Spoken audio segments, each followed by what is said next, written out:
Hello, everyone. In today's lecture of Western political thinkers, we shall be focusing on J.S. Mill and his views, particularly on political economy, as a part of this particular module. By the end of the lecture, you should be able to underline his views on political economy and understand and explain them in consonance with his book on principles of political economy.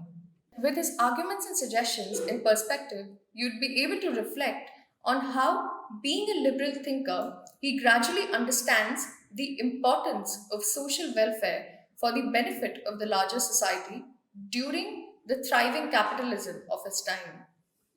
J.S. Mill, in his Principles of Economy, sought to transform the old negative view of liberalism to a new positive view, marking a departure from its adherence to philosophy of capitalism. Mill's Principles of Political Economy were first published in 1848 and it went through various editions, and the final edition was finally out in 1871. So you could see the entire shift, the transformation from the negative view of liberalism to the positive view of liberalism, and all the things during that period that he was understanding were all coming out in his Principles of Political Economy, which was phased in various editions. Now, pertinently in Principles, Mill turns to economics into a viable philosophical area of inquiry by exploring what people really want and what economics can measure and assess. For Mill, economics was closely tied to social philosophy and politics.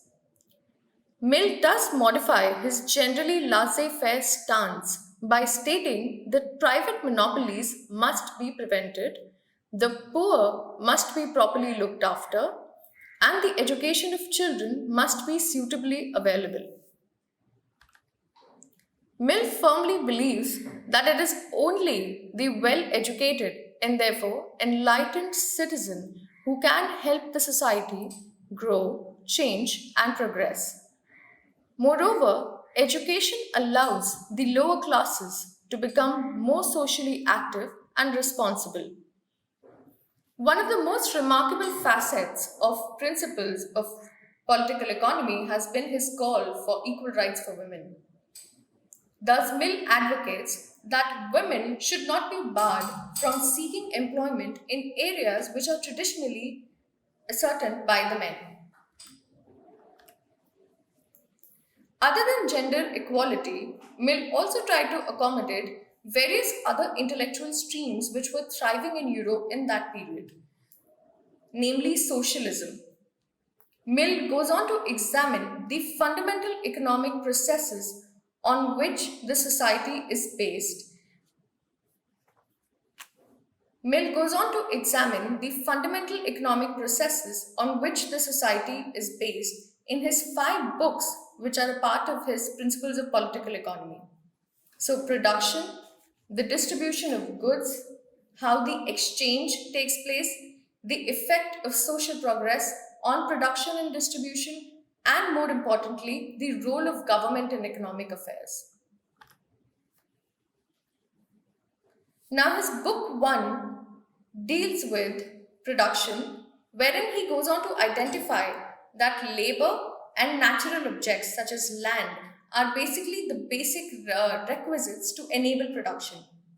He goes on to highlight three types of utilities: one, for creation of objects for human use; second, for being of service to the society, such as teachers and doctors, for entertainment purposes. Now, his book 2 basically discusses the various factors which affect distribution, like the competition in markets, the customs of the society, slavery, which was quite prominent during that time, ownership by peasants and labor or wages, also the aspects of profit and rent. In book 3, he considers the relationship of money with different aspects of economy, such as cost of production, supply and demand, and credit facilities. In book 4, he goes on to deal with the relationship between a society's progress and its economic affairs. So he defines social progress in terms of increase in knowledge, improved protection of citizens, and then property and their property, and by the avoidance of war. So he goes on to say that the increase in prosperity of people happens with the businesses flourishing and effective employment of citizens after education. In his book 5, he analyzes the influence of government on society, arguing that the functions of government can be divided into the necessary and the optional. So, as we understand that he's a liberal thinker, obviously he did not really promote the interference of government. But though, with his basic understanding of social welfare, he goes on to reiterate that optional interference is somewhat necessary. So, the necessary is that which is inseparable from the very idea of government, such as providing security, providing protection, to take care of taxation. Mill asserts that government should always restrict itself to doing only what is necessary. In conclusion to this lecture, we could sum up with that Mill goes on to believe that society will continue to grow and change. But he recognizes that such change is limited by the capabilities of land and of labor. Mill also discusses the benefits of free competition and the useful and favorable social energies that competition releases.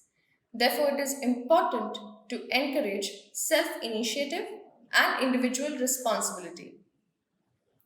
Government policy should also never weaken or discourage this force.